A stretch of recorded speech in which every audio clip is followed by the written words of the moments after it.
하늘나라에 올라갑니다. 하늘나라에 대해서 많은 이야기들이 있는데 많이 궁금하죠. 그러나 성경에서 얘기한 것 이외에는 그냥 참고사항으로 그냥 들으시는 게 좋습니다. 그런 면에서 오늘 사도 요한을 통해서 성경에 기록된 하나님의 나라의 모습은 우리에게 가장 그 하나님 나라가 어떤 나라인가를 알 수 있게끔 하고, 또 동시에 하늘에서 이루어진 것 같이 땅에서도 이루어지는 그러한 역사가 있기 때문에 이 땅의 교회가 또 우리가 어떻게 살아야 될지를 가르쳐 주고 있습니다.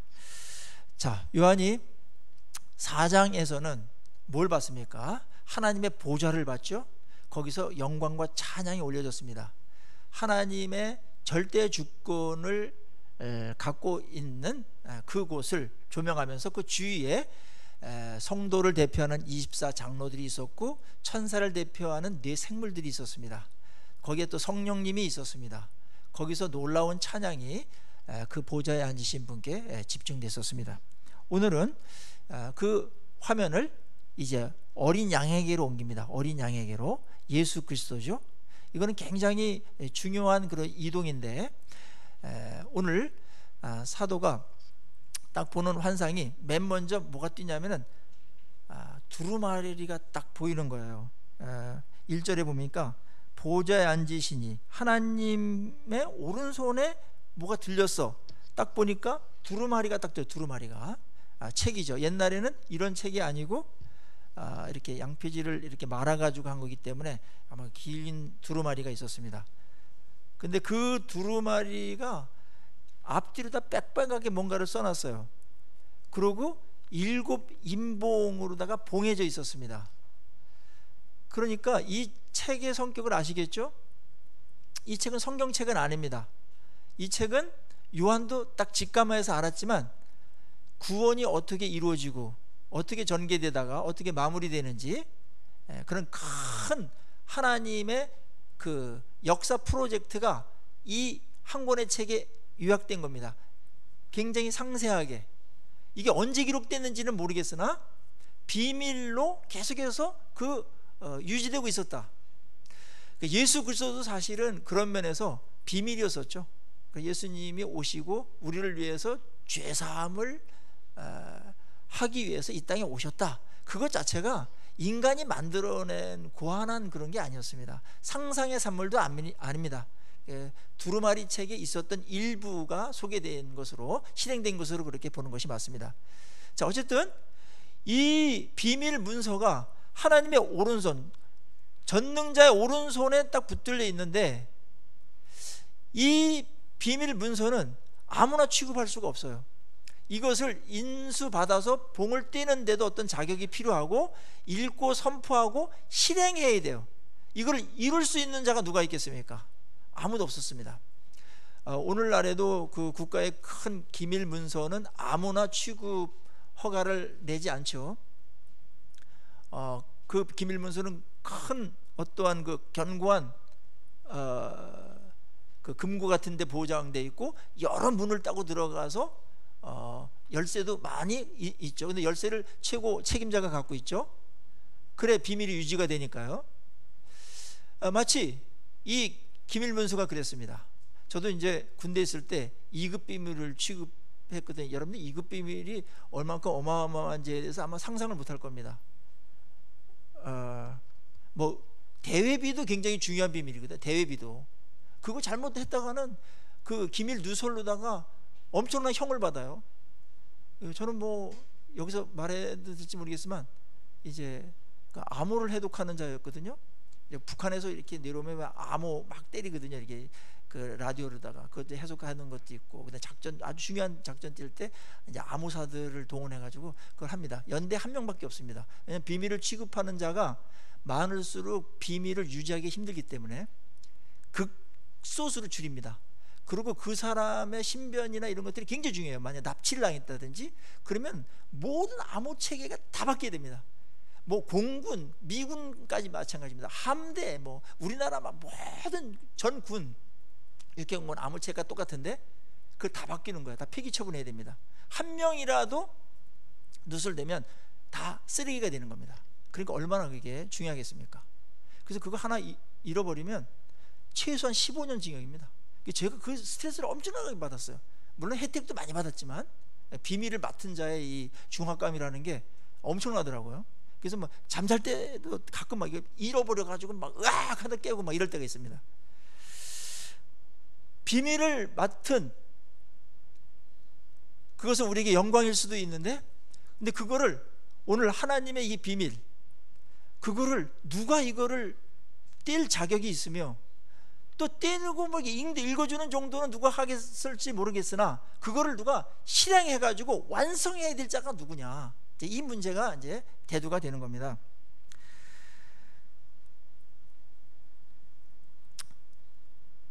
요한이 거기에 보좌 옆에를 딱 보는데 그 두루마리를 펴서 그것을 우리에게 알리고 인을 뗀게 합당한 자가 누구냐라고 한 천사가 외치고 있었어요. 굉장히 그 힘이 센 천사라고 그랬으니까 아마 고위급 천사였던 것 같습니다. 이 사람도, 이 천사도 그거를 떼기에 자격 미달이죠. 그래서 누군가 이거를 떼야 역사가 진행되고 구원이 완성되는데 이거를 뗄 자가 누구냐, 있으면 한번 나와봐라, 그렇게 외치고 있습니다. 이때 만약에 무슨 뭐 사탄이나 뭐 아니면은 천사들 중에 아니면은 뭐 24장로들 중에 아니면 어떤 굉장히 뭐 영웅과 같은 사람이 나타나 가지고 내가 떼겠다 그럴 자격이 있다면 나왔을 텐데 아무도 나오지 않고 잠잠했습니다. 이 천사의 어떤 그 이 뗄 자가 나오라 거길 때 침묵이 흘렀어요. 그때 요한이 이 두루마리 책을 뗄 자가 없음을 보고서 어떤 반응을 보입니까? 울었습니다. 왜 울었을까요? 이 두루마리 책이 임봉이 떼어지고 실행돼야만 어떤 일이 벌어집니까? 지금 로마 황제의 핍박을 받고 있는 그 성도들, 예수님께서 승리하고 구원시켜 줄 것을 믿고 하루하루를 버티고 있는 환난 가운데 있는 그 성도들이 생각나서 눈물이 그냥 왈칵 쏟아졌습니다. 이게 떼지 못한다면 이 고난은 계속될 것이고 어둠의 영들과 그의 하수인 역할을 하는 악당들이 계속 지배할 것이고 우리가 그토록 기다렸던 승리의 날은 연기되고 오지 않는 거니까 얼마나 절망이고 답답했겠습니까? 이 사실을 안 사도 요한은 그 자리에서 막 대성통곡을 했다고 써 있습니다. 큰 소리로 울었다. 저는 이게 목회자의 마음이고 성도의 마음인 것 같아요. 예수님을 믿기 때문에 손해보고 어려움을 겪고 굉장히 피해를 입은 하루하루를 진짜 버티면서 살아가는 그런 성도들의 애정이 이 눈물에 있죠. 그리고 눈물은 그것만으로 끝나는 게 아니고 하나님께서 어떻게든지 이것을 열 자를 또 실행할 자를 하나님께서 허락하셔가지고 이게 진행되기를 바라는 간절한 호소의 눈물이기도 했습니다. 애통하는 마음이죠. 애통하는 마음, 성도를 향해서 이게 구원이 이루어지고 예수님께서 이 구원의 역사를 이렇게 해야 되는데 이게 떼면서 공개되면서 이게 진행되는 건데 이게 되지 않아가지고 이때껏 답답하고 이때껏 눌린 것 같고 이 뭔가 진행이 좀 안 됐던 겁니다. 그것을 안 사도 요한이 막 눈물을 흘리면서 그 어른이 울고 있을 때 극적인 일이 하늘에서 벌어졌습니다. 한 장로가 사도 요한한테 왔어요. 그러고 울지 마십시오 그렇게 이야기를 하면서 이 인봉을 뗄 자가 있습니다 그렇게 희망적인 소리를 이 사도 요한한테 한 겁니다. 그때 그가 이제 눈물을 딱 그치고 그의 말을 듣는데 그 인봉을 뗄 자가 누구냐 소개를 그 장로가 해줍니다. 5절에 보니까 장로 중 한 사람이 내게 말하되 울지 말라. 유다 지파의 사자 다윗의 뿌리가 이겼으니 그 두루마리와 그 7인을 떼시리라 하더라. 엄청나게 반가운 소식이죠. 사실 복음과 같은 소식이 들렸습니다. 근데 그분이 누구냐? 이분을 잘 알아야 됩니다. 유다 지파의 사자다. 유다 지파, 그러니까는 이스라엘의 정통 지파로서 유다 지파의 사자라고 하는, 여기는 사자는 그 라이온을 말합니다. 동물 사자입니다. 그러니까는 사자같이 지배력이 있는 힘이 센 유다 지파 출신이다. 그리고 그는 다윗의 뿌리다. 그러니까 정통성을 가진 왕이다. 메시아가 다윗의 뿌리에서 나오니까 그 계열로 다 오시는 분이고, 그분은 결정적인 자격이 또 뭐냐면 이기신 분이다. 사탄도 이기고 사망도 이기고 죽음도 이기신 그런 분이다. 여기서 이겼으니라는 것은 과거의 단회적인 사건을 말하는 부정 과거를 썼는데, 그것은 뭐냐면 과거에 이겼기 때문에 오늘도 그 영향이 유효할 때 부정 과거를 씁니다. 이겼다. 십자가로 이기시고 완전하게 부활로 이기셨죠? 그분이다. 바로 진 사람은 이거를 펼칠 자격도 없고, 그 다음에 펼쳐봤자 수행 능력도 없다. 그런데 그것을 할 수 있는 분이 있는데, 정통성을 가진 사자같이 엄청나게 능력이 많으시면서, 그 다음에 왕으로 이 땅에 오신 다윗의 왕가 출신이면서 승리한 분이다. 그러니까 이걸 뛸 수 있는 자격이 그분에게만 있다. 이렇게 장로가 어디서 들었는지 이 요한에게 일러주고 있습니다. 그래서 요한이 눈을 딱 떠 보니까 보좌 쪽으로 이렇게 보는데, 보좌와 네 생물과 장로들 사이에 한 어린 양이 서 있었다. 자, 어린 양이 드디어 등장하는 겁니다. 근데 그분이 어디서 등장하냐면, 하나님의 보좌가 있잖아요. 네 생물이라고 하는 천사의 대표들이 있고, 그 다음에 성도들의 대표들 24장로들이 있는데, 하나님 측근에 다 있는 분들이죠. 거기에 어린 양이 거기에 서 있었다. 근데 그분이 어떤 분이냐? 일찍이 죽임을 당한 것 같더라. 딱 봤을 때 예수님이구나 알았어요. 사도 요한은 예수님하고 오랫동안 같이 있었고, 그 품에도 안겨서 지낸 적이 있었고, 그랬기 때문에 멀리서 보더라도 어린 양 예수구나, 딱 눈에 딱 들어왔습니다. 얼마나 반가웠겠습니까? 그토록 바라던 예수님을 지금 보게 되고 그분이 등장한 겁니다. 근데 그분이 일찍이 죽임을 당한 것 같더라, 그렇게 말하고, 십자가에서 죽으셨던 그 모습, 그 이미지가 그대로 남아 있습니다. 그리고 그에게 7 뿔이 있다. 뿔은 우리 해석할 때 늘 힘을 말합니다. 영광, 힘, 이걸 말해요. 그래서 7이라는 것은 완전한 뜻이 있으니까, 그럼 뭐예요? 완전한 힘과 능력과 권세가 있다. 그런 분이고, 7 눈이 있다. 7 눈은 뒤에 해석이 나오죠. 이 눈들은 온 땅에 보내심을 받은 하나님의 7 영이다. 성령과 함께 일하신다. 성령은 예수님으로부터 나옵니다. 굉장히 어려운 신학적인 어떤 묘사가 너무나 간단하게 압축적으로 됐기 때문에 다 설명할 수는 없어요. 그러나 예수님의 모습은 어떤 모습이냐면은, 그분은 어린 양이다, 이렇게 되어 있습니다. 여러분, 어린 양은 어떤 모습입니까? 연약하죠. 그리고 온유하죠. 그래서 이렇게 약합니다. 그런데 예수님이 죽으시기 전에야 어린 양의 모습으로 대속물로 희생 제물로다가 어린 양으로 이 땅에 오셨죠. 그래서 우리 그분이 오신 것을 이렇게 환영하고 찬양하는 이유는, 그분이 이 땅에 무엇하러 왔기 때문에 그렇죠? 어린 양으로 오셔서 우리의 죄를 대신 감당하는 희생 제물로, 어린 양이라는 건 희생 제물이니까 희생 제물로 오신 것에 대해서 우리가 찬양하는 겁니다. 그게 안 일어나면 우리끼리 모여서 하고 뭘 성공을 논하고 행복을 논하고 구원을 논하고 아무런 의미가 없습니다. 그분이 이 일을 해 주셔야만, 그분에 의해서 이 일들이 진척되는 것이고, 그분 중심으로 역사가 돌아가는 것이며, 최종적인 구원과 승리도 이분 손에 다 달려있는 겁니다. 그거에 대한 핵심적인 일이 뭡니까? 그분이 이 땅에 오시는 거죠. 크리스마스는 그래서 그분을 엄청나게 오신 것에서 찬양합니다. 소망이 오신 거니까. 배가 침몰하고 있는데 그냥 어떻게 손을 쓸 수가 없어요. 그때 배가 전복되는, 거기에 빠져들어가는 것을 구출해내는 그런 사람이 필요한데 그런 사람 어디 있습니까? 근데 그런 분이 온 것처럼 예수님께서 이 땅에 침몰해가는 이 세상에 주님 오신 겁니다. 근데 얼마나 그분이 오신 것이 반갑고 감사하고 그렇겠습니까? 이거를 아는 사람들은 찬양이 막 터져 나오게 되는 것이죠. 어린 양입니다.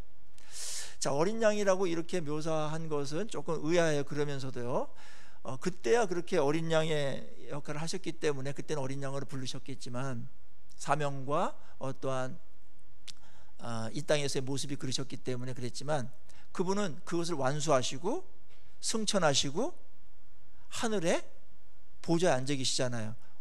모든 명예와 권세와 영광을 다 회복한 상태잖아요. 근데 그분은 지금 어떤 분이에요? 마지막 역사를 마무리하고 심판하는 최고의 권세까지 가진 분이란 말이에요. 그러면 우리는 그에 대한 이미지나 호칭을 어린 양이라는 약한 이미지보다는 뭔가 센 이미지, 굉장히 좀 두렵고 다 무릎을 꿇을 수밖에 없는 어떤 그런 호칭이 필요할 텐데, 호랑이나 뭐 이런 모습을 할 수 있었다든지 뭐 그렇게 하지 아니하고 어린 양이라고 계속 부르고, 천사들도 어린 양을 찬양하고 있습니다. 왜 어린 양이라고 부를까요?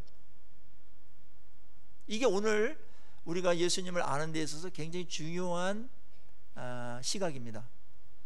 예수님을 어떻게 보는가에 따라서 우리는 많은 반응들이 나타나게 되는데, 그분에 대한 많은 속성과 성격과 그 다음에 하신 일과 그 다음에 뭐 이런 것들을 통해서 그분의 명칭이 많이 불려졌습니다.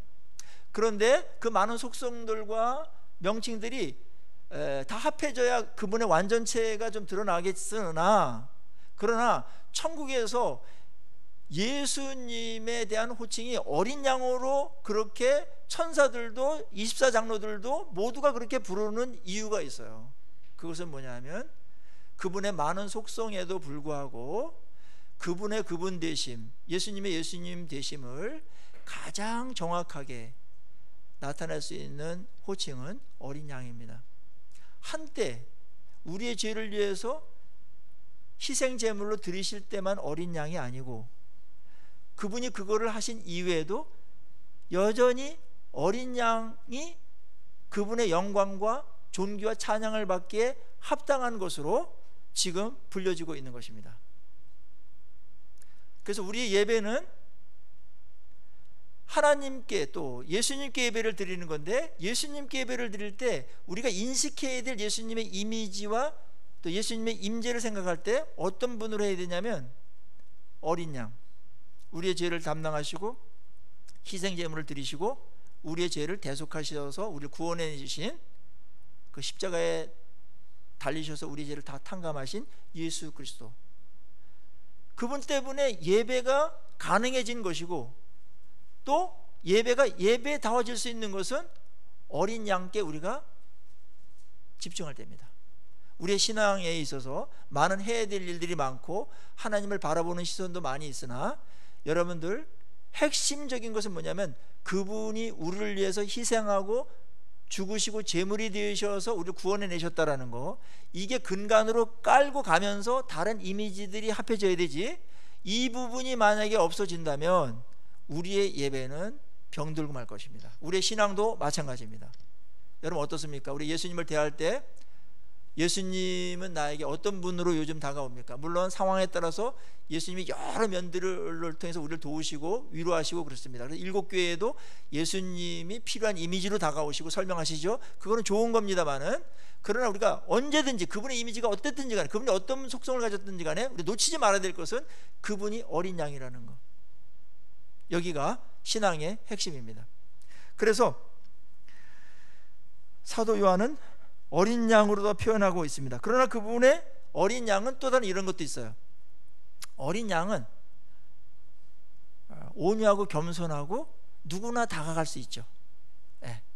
만약 그분이 호랑이 같으시다 그러면은 아무나 못 가요. 너는 나랑 비교도 안 되는 사람이니까 나한테 오지도 마. 범접할 수 없는 그런 분으로 소개되지 않고, 어린 양으로 소개된 것은 온유한 분으로 오셔서 우리와 교제하시고 그 다음에 자기의 일을 감당할 때 그 어린 양의 희생 제물로 드리실 때, 유월절 어린 양으로 드리실 때 정말 순진무구하게 드리셨습니다. 그 어마어마한 창조주의 힘은 어디다가 다 내려놓으시고, 지금이라도 막 천사들을 동원해가지고 한 명만 동원해도 14만 8천 명이 죽는 건데, 그런 천사들도 동원하지도 않고 그대로 수치를 당하시고 수모를 당하시고 경매를 당하시면서 우리의 죄를 막 깡그리 해결하시고 죽으십니다. 그게 어린 양이죠. 어린 양, 고난을 받으러 오신 어린 양입니다. 그래서 크리스마스를 대할 때 우리에게는 반가움과 아픔이 혼재하죠. 아, 주님 안 오시면 안 돼. 오신 거 너무 잘하셔서 너무 감사해. 우리 입장에서 너무 감사해. 근데 그분이 우리의 죄를 탕감하는 모습을 지켜보는 우리는 감사하면서도 꼭 해야 될 일이나 너무나 마음이 아프죠. 외아들이 있는 홀어머니가 나이가 연세가 70이 넘으셨는데 학비를 벌기 위해서 노상을 한다고 봅시다. 많은 사람들이 뭐 들었다 놨다 하고 뭐 비싸니 싸니 하면서 뭐 이상한 사람 돈 뜯으러도 오고 이상한 말도 하고 가고, 그러면서 그거를 보는 모습을 아들이 보았을 때 어떻겠습니까? 감사하기도 하면서 마음에 어떤 생각이 들겠어요? 마음에 아픔과 슬픔도 있죠. 하나님과의 관계, 우리가 그런 관계입니다. 그래서 어린 양으로 표현하고 있죠. 그런데 그 어린 양은 속성이 물론 그렇게 온유한 면이 있어서 그런 것이지, 그분의 능력이 약하거나 권세나 힘이 약해서 그런 건 아니에요. 그래서 또 다른 한편을 소개해요. 그는 어떤 분이에요? 7뿔을 가지시고 계신 분이다. 그분은 능력과 권세를 갖고 있습니다. 어떤 누구도 예수님만큼 파워를 갖고 있는 사람은 없습니다. 그분의 파워가 얼마만큼 대단하냐면 천지창조를 하셨거든요. 그런 분이에요. 그걸 안 사용하셔서 그래요. 근데 마지막 날 심판하실 때 그 능력이 여과 없이 사용될 겁니다. 그리고 지금도 그 능력으로 우리를 온유하게, 따뜻하게, 친절하게 도우시는 예수 그리스도시죠. 그래서 이 양면성 두 개가 절묘하게 결합된 예수를 꼭 만나야 됩니다. 어린 양의 온유하고 선한 모습과 그 다음에 누구도 범접할 수 없는 강력한 능력과 권세를 가진, 절대 권위를 가진 예수 그리스도, 그게 어린 양으로다가 묘사되고 있습니다. 7절에 보면은 그 어린 양이 등장하셔가지고 이제 어떤 일을 하십니까? 굉장히 클라이맥스를 이루는 곳이 7절인데 한번 읽어보겠습니다. 시작. 그 어린 양이 나와서 보좌에 앉으신 이의 오른손에서 두루마리를 취하시니라. 이게 글로다가만 이렇게 써놨기 때문에 그런데 장면으로 보면은 어마어마한 장면입니다. 하나님 오른손에 영원 전부터 쓰여졌던, 비밀에 붙여 있었던, 누구도 뗄 수 없는 자가 없어서 그대로 갖고 있었던 하나님의 구원 완성을 위한 프로젝트가 담겨 있는 책이 있습니다. 그거를 예수 그리스도께서 당당하게, 그 다음에 너무나 자연스럽게, 아무도 그걸 가질 사람이 없었는데 이때껏 예수님께서 그것을 딱 인계받습니다. 하나님도 그것을 너무나 기쁜 마음으로 예수님께 그것을 인계합니다. 이게 뭡니까? 모든 권세를 내게 주셨으니, 그겁니다. 하늘과 땅에 있는 모든 권세를 내게 주셨으니, 예수님께서 그렇게 말씀하셨죠. 마태복음에 그 장면입니다. 대관식입니다. 하나님이 모든 정권을 가지신 분이나 동일하게 예수님께 그 권세와 영광과 실행과 모든 것들을, 책임을 다 주님께 주셨어요. 그게 이 두루마리를 인계받는 겁니다. 그분은 이제 그것을 뗄 것이고, 그 다음에 선포할 것이고, 그 다음에 어떻게 하세요? 실행하시고, 어떻게 해요? 그 다음에 완성하실 것입니다. 그래서 영적인 대관식으로다가 이 부분을 묘사하고 있는 것이죠. 어마어마한 장면이 지금 일어나는 겁니다. 천지창조 이후에 새로운 이 창조 세계에 엄청난 변화가 천상에서 이루어졌는데, 그 변화의 시작이 또 뭐냐? 이 두루마리를 하나님으로부터 인계받는 그 순간부터 엄청난 일이 벌어지는 겁니다. 이 두루마리를 펼쳐서 하는 일들이 지금도 이루어지고 있고, 그 다음에 6장서부터 16장까지 끝절까지 계속해서 이 두루마리에 대한 인봉이 떼지면서 계속해서 인류의 역사가 진척된다. 이 책 안에 있는 겁니다. 거기에 막 천사들도 동원되고 막 수많은 피조물들이 그 영향력 안에 다 들어가게 되는 것이죠. 그 일을 주도하시는 분이 예수 그리스도이십니다. 얼마나 영광스럽고 어마어마한 자리입니까? 자, 이것은 우리에게도 굉장히 중요한 일이나, 당시에 로마 황제가 모든 역사를 쥐었다 폈다 하는 권세를 가진 자처럼 그렇게 행세하고 있을 때에 이거를 보여주는 것은, 그거는 세 발의 피다. 저거는 잠깐 있었다가 없어지는 것이고, 결국은 이것에 의해서 움직이고, 이 어린 양의 이 역사적인 주도하에 이 지구의 역사들은 흘러가고 우주의 역사도 흘러간다. 그거는 그냥 뭐 그렇게 거대한 오케스트라가 벌어지고 있을 때 볼펜 하나 떨어진 소리에 불과한 거다. 그거는 지금 이렇게 얘기하고 있는 셈입니다.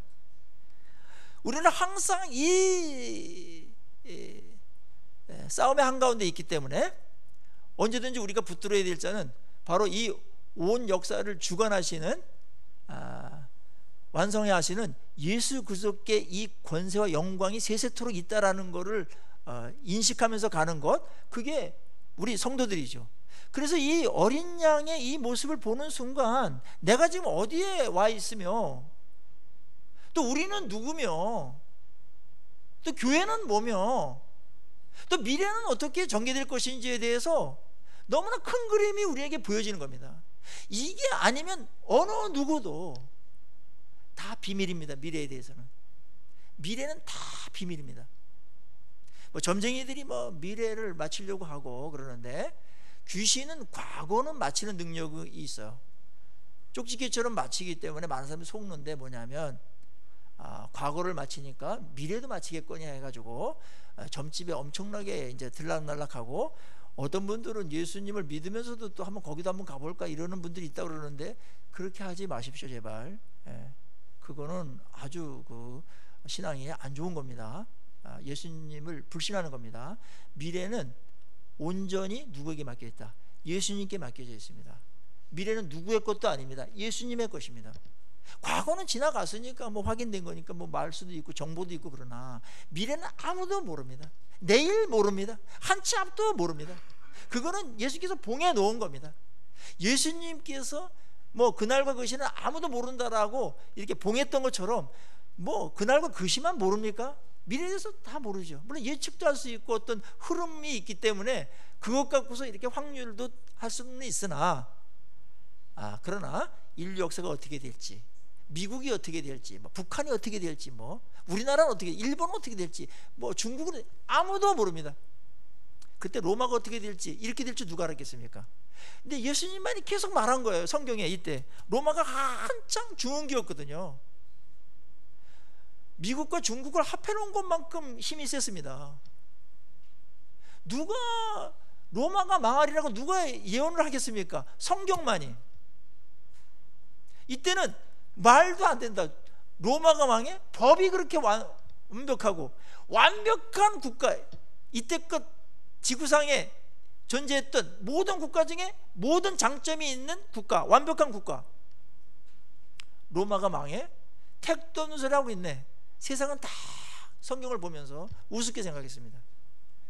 여러분, 그런데 그게 어떻게 됐습니까? 우리는 이제 많은 세월이 지났기 때문에 그거 벌써 망했지 이렇게 다 알고 있는데, 이때 당시 사람들은 망하리라고는 상상도 못했습니다. 언제 끝날지 모른다. 그래서 이제 요한도 운 겁니다. 로마가 계속되면 안 되는데 이게 펼쳐져서 로마도 망하고 악당들이 심판을 받고 교회 사람들이 승리하고 이런 일이 벌어져야 되는데 이게 떼지도 못했으니 답답해가지고 울었던 겁니다. 그런데 여러분, 우리가 알다시피 성경이 옳지 않았습니까? 언제나 오랐어요. 언제나. 미래는 주님의 것입니다.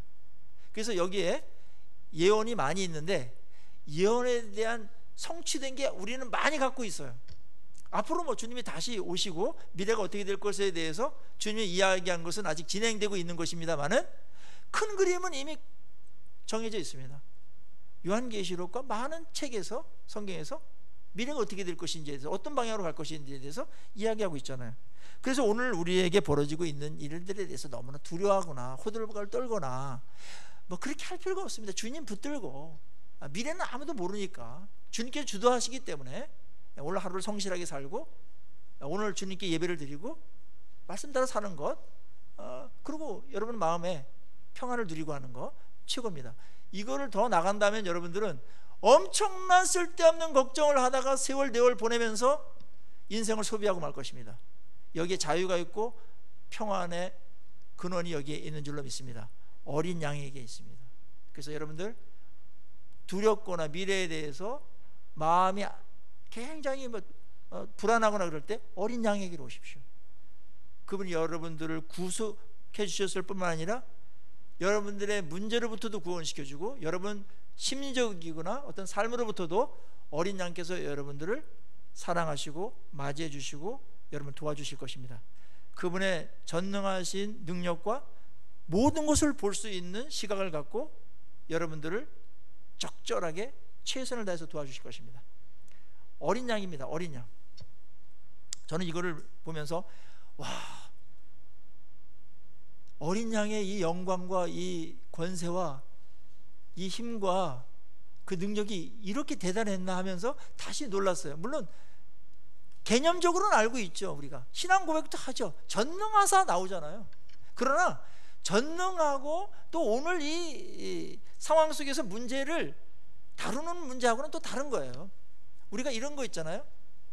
어떤 길을 안다, 그거와 길을 걷는 거랑은 다른 문제잖아요. 그런 것처럼 예수님을 개념적으로 전능하시다, 구원자다, 날 사랑한다 개념적으로 알아가는 것과 현장에서 그분과 경험하고 동행하고 그분과 만나는 것은 천지차이입니다. 신앙은 그래서 계속해서 개념적으로 먼저 아는 이 예수 그리스도를, 어린 양을 오늘날 현실로 끌고 와서 현실에서 그분을 만나고 그분과 동행하고 그분을 경험하게 하도록 하는 것이 신앙이죠. 요한도 지금 그 일을 지금 받고 있는 것이고, 초대교회의 사람들에게도 이 어린 양에 대한 지식과 함께 그분을 알고 오늘로 살아서 우리를 도우시는 그 사랑의, 그 전능하신 어린 양을 소개하고 만나도록 하고 있는 것이죠. 오늘 이 예배 시간에 우리가 다 알고 있지만 이 어린 양 예수 그리스도를 더 실제적으로 알아가고 더욱더 생생하게 알아가는 귀한 예배 시간 되기를 간절히 축원합니다. 이게 생명입니다, 여러분. 그 예수를 아는 게 구원입니다. 그를 알 때 생명이 살아나요. 우리의 생명이 풍성해집니다. 예수님이 생명입니다. 모든 것의 중심입니다. 온 우주의 중심이 어디에 있습니까? 예수님께 있습니다. 근데 그분이 어린 양으로 오시고 그 다음에 어린 아이로다가 오셨기 때문에 이미지가, 그때는 그 상황만 설명한 건데 그분이 전능자라든지 심판자라든지 절대적인 권위를 가진 분이라든지 더 나가서 온 우주의 중심이라든지 창조주라든지 이걸 못 보는 경우가 생겨서는 안 됩니다. 한 부분으로만 보지 마시고 오늘 그분이 우리를 구속해 주신 어린 양이시되 그 과정을 하는 어느 한 거기에 그분의 속성들이 들어가겠으나 그분이 심판자라는 사실, 역사의 주관자라는 사실 꼭 기억하시고 그분을 맞이하는 성탄이 되기를 바랍니다. 자, 이 어린 양이 그 두루마리를 취하자마자 하늘에서 어떤 일이 벌어집니까? 엄청난 찬양과 예배가 드려집니다. 그런데 찬양과 예배가 드리는 실황을 생중계하듯이 가는데 거기에 아주 눈에 띄는 한 장면이 소개되는데 8절입니다. 그 두루마리를 취함에 네 생물과 24장로들이 그 어린 양에게 엎드려 경배하는 거죠. 각각 검은과 악기가 동원되고요. 그 다음에 거기에 꼭 보십시오. 향이 가득한 금대접을 가졌다. 그림이 그려지시나요? 화면이? 이 향은 뭐다?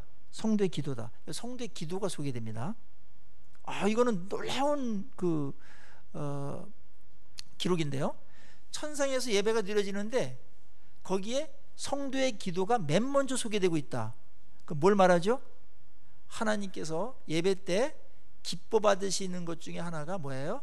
성도들이 드리는 향기로운 기도다.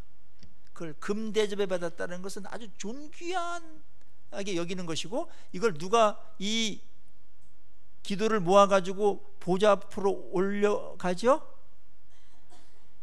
교회 대표인 성도 대표인 입수 장로들과 천사의 대표인 네 생물이, 막 밑에 있는 이렇게 좀 뭐라고 그럴까요? 그 계급이 낮은 사람에게 이걸 시키는 게 아니고 그 존귀함의 격에 맞게끔 피조물 중에서 최고의 대표자들이 기도를 다루시도록 하셨다. 저는 이걸 보면서 기도를 이렇게 존귀하게 받으시나 엄청나게 놀라면서 기도에 더 힘써야 되겠다, 기도를 조금 더 잘해야 되겠다, 이런 생각을 했습니다. 하나님이 우리를 사랑하시기 때문에 기도를 엄청나게 중요하게 여기시는 겁니다. 그게 우리를 중요하게 여기는 겁니다. 여러분, 어떤 사람을 귀중하고 존귀하게 여기고 영광스럽게 대하는 표현이 뭐예요? 그분이 말한 것을 가볍게 여기지 않는 겁니다. 그분이 말한 것을 엄청나게 마음에 새기고 귀하게 여길 때 그 사람 내가 사랑하는 거로 그 사람 높이는 거고, 그 사람을 정말 귀중히 여기는 거예요. 그게. 근데 하나님이 우리의 기도를 그렇게 한다라는 거죠. 향기로운 달콤한 향이 나는 그런 기도로 받으신다는 겁니다. 그리고 그걸 받으셔가지고 8장이나 이제 이런 데 보면은 다시 나와요. 이걸 쏟아요. 너희들이 세상에 쏟아라. 쏟는 건 뭐야? 기도한 대로 세상에서 응답되는 것이죠. 응답되는 것. 그때도 이 천사들이 동원됩니다. 그러니까 여러분들의 기도가 한낱 그냥 나 혼자 하는 독백이나 그다음 어떤 신세 타령이나 이런 게 아니라 그 기도할 때 기도를 담는 자들이 있다. 천사가 담는다. 금그릇에 담아가지고 존귀하게 하늘 보좌에 올려간다는 걸 생각하시면서 기도의 새로운 어떤 그런 변화, 가다듬음, 열심, 분발 이런 게 일어나길 간절히 축원합니다. 기도를 엄청나게 귀하게 여기신다는 거예요. 제가 기도를 중요하게 여길 때 그냥 중요하다고 그랬어요. 그냥 기도 중요하지 뭐, 기도 중요하지 않다는 사람 어디 있겠습니까? 그런데 이거를 보는 순간 제가 기도는 이렇게 어마어마하게 내가 생각했던 것보다 엄청나게 중요하게 취급되고 있구나, 그걸 느꼈습니다. 여러분, 올 한 해 마무리하실 때 기도로 마무리하시고, 그 다음에 내년에도 계획할 때 또 앞으로 미래 우리 몰라요.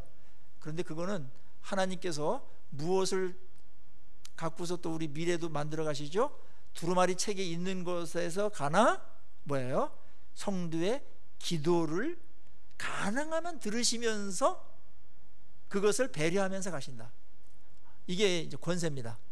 이런 예가 언제 있었냐면 그 소돔과 고모라 멸망하기 바로 직전에 천사와 이제 예수님이 오셔가지고 이 아브라함을 만나잖아요. 그때 아브라함이 거기 의인이 있어가지고 함께 멸망당하면 그 하나님 공평하거나 공의롭지 않지 않습니까? 그럼 몇 명 있으면 되겠냐? 50명 있으면 멸망하지 마십시오. 근데 50명 안 되죠. 그래서 40명, 30명, 20명, 10명까지 줄이지 않습니까? 그래서 하나님께서 10명만 있어도 내가 심판 안 하겠다. 심판 바로 직전입니다. 심판은 하나님의 고유 권한입니다. 최고의 권세를 행사하는 마당에 인간 아브라함이 그 심판에 대한 조정 역할을 합니다. 그게 기도입니다. 기도의 위력이 이만큼 센 겁니다.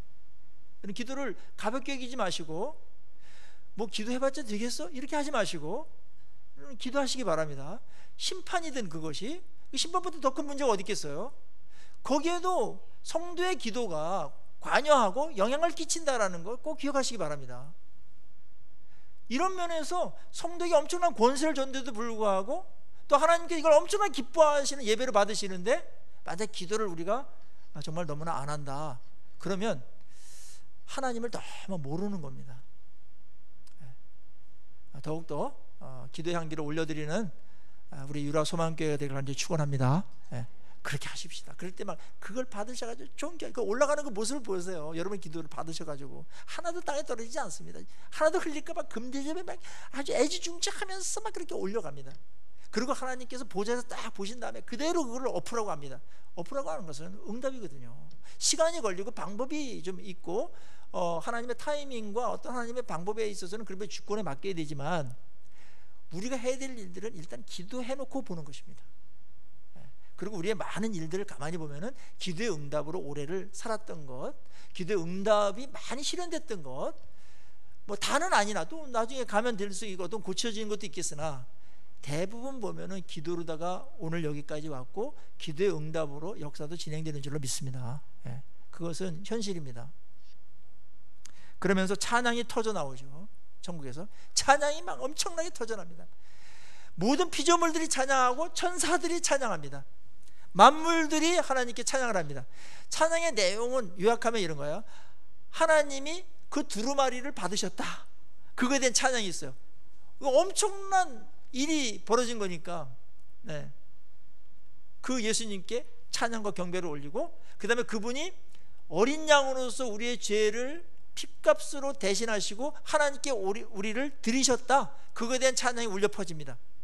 그리고 우리를 나라와 제사장으로 우리를 삼으셔서 존귀한 존재로 우리를 만드셨다, 이거를 24장로와 내생물이 찬양을 합니다. 엄청나게 찬양을 합니다. 천사들도 찬양을 합니다. 예수님께 모든 찬양과 경배가 집중되고 있습니다. 그것이 온 우주에 울려 퍼지고 있습니다.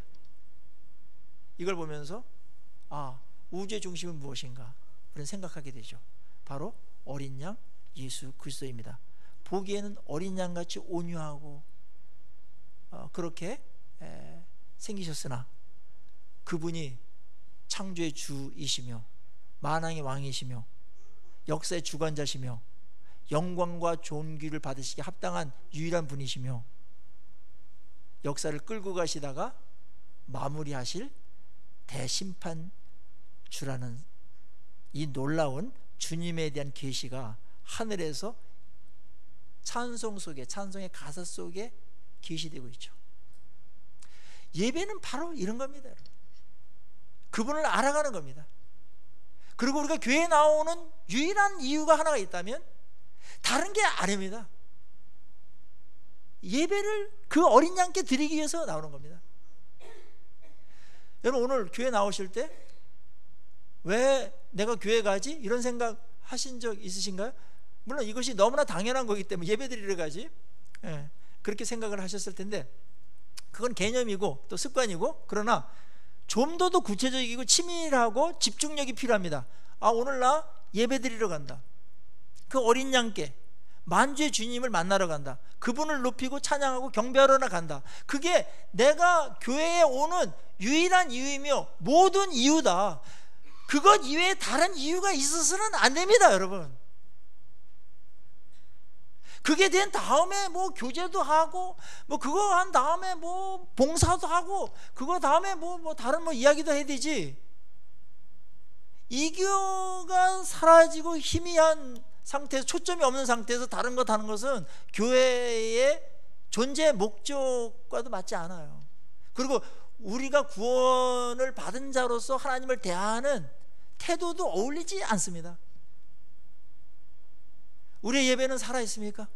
우리의 예배는 그분께 집중되어 있습니까? 그분을 정말 높입니까? 그분만 높아지신다면 나는 어떻게 돼도 좋다라는 마음으로 예배드립니까? 그분께 정말 감사가 막 북받쳐가지고 영혼 깊은 곳에 끌어오르는 그런 감사를 주님께 나갑니까? 나를 사하시고 나를 구원해 주신 그 감격으로 모든 것들이 반영되어지고 적용됩니까? 예배를 이렇게 드릴 때 우리가 어떻게 됩니까? 우리의 삶이 달라지고 우리 말이 달라집니다. 왜냐하면 예배에 대한 적용이 우리의 삶이기 때문에 그렇습니다. 예배를 잘못 드리니까 삶이 엉망진창이 되는 겁니다. 예수님이 적용이 안 돼요. 구원받은 감사로다가 누구에게 반응을 안 해요. 너무 사납습니다. 너무 자기중심적이에요. 겸손해 본 적 있습니까? 한 번이라도? 저도 겸손하기가 어려워요. 그러나 그분 앞에 설 때만이 내가 누군지를 알고 내 주제 파악이 되면서 이렇게 살아야 하는 게 맞다, 그런 전폭적인 동의가 일어나지 않습니까? 성령에 의해서 말입니다. 그게 부흥이죠. 그게 새로워지는 것입니다. 예배에 실패하면 여러분 교회 백날 나와봤자 헛수고 하는 겁니다. 그러더라도 나오긴 나오셔야 돼요. 왜냐하면 그래야 뭐 나와야 뭐 가까이 있고 뭐 이렇게 뭐 기회라도 잡지, 안 나오면은 뭐 한없이 가고 어디 갔는지도 몰라요. 그냥 떠내려가도 어디 갔는지도 몰라요. 확인도 안 되기 때문에. 그래서 오셔서 좀 아프고 좀 불편하더라도 이런 얘기 좀 듣고 해서 주님께 더 가고, 그것이 우리가 존귀해지는 것이고 성도다워지는 것이며 어린 양을 어린 양으로 그나마 무례하지 않게 대하는 그런 자리에 있게 되는 것입니다. 성탄절의 즈음에서 예수님의 예수님 되심을 더욱더 묵상하시고 개념이 아니라 관념이 아니라 그분께 나오십시오. 다른 거 다 내려놓고 그분을 만나십시오. 그분을 만나는데 장애가 되는 것들은 사정없이 버리셔야 됩니다. 이게 굉장히 어려워요. 마음에 뭐 많은 생각도 있고 복잡한 염려도 있고 뭐 분노도 있을 수 있고 뭐 괴로움도 있을 수 있고 뭐 할 일도 있고 많은데, 그게 예수님을 만날 때 장애가 되지 않도록 하십시오. 예배 시간에 주님께 집중하십시오. 그래서 예배 드리기 전에 사전 가지치기와 집중이 좀 필요해요. 네. 그래서 일찍 오셔서 기도하시고 저녁 때부터, 어제 저녁서부터 기도하시고 그분 만난다. 이게 최고의 영광이다. 피조물로부터 영광을 받으시는 그분께 영광을 돌리는 거기 있다라는 거, 내가 하나님을 기쁘게 해드릴 수 있는 자로 받아들여지고 있다라는 거, 여러분 그게 피조물의 가장 큰 영광입니다. 이거보다 더 영광스러운 거는 세상에 없습니다. 그분이 나를 기쁘게 받아준다, 내 찬양을 받으시고 내 기도를 귀하게 여겨주신다. 그게 어린 양의 사랑이고 우리를 존귀하게 대해주는 겁니다. 그게 가장 집중적으로 집약해서 일어나는 시간이 뭡니까? 예배입니다. 살아있는 예배가 되기를 축원합니다. 그분이 정말 홀로 영광 받으시는 예배를 우리가 좀 더 계속 예배가 진행될수록 그렇게 잘 드려서 천상에서 드려졌던 그 예배다운 예배가 오늘 우리 가운데서 계속해서 드려지는 영광이 있기를 간절히 소망합니다. 기도하십시다.